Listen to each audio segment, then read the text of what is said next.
Hi guys, let me introduce you to the EC5 controller from Global Air Supplies. It's a relatively new controller based on the original EC and balancer controller that we did many years ago. As you can see, it's got 5 knobs on there, that's why we call it EC5. You set your temperature in the middle and you can set your minimum and maximum fan speeds for both your intake and your outtake. So let's say your fan is a little bit noisy on your outtake, just turn that down a little bit, it will never get to that really high speed. And you can also turn the intake down so you're never going to create positive pressure.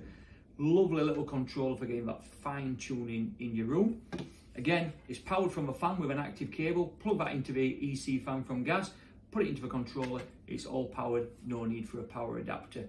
Any more information on this controller, just follow the link. Cheers guys.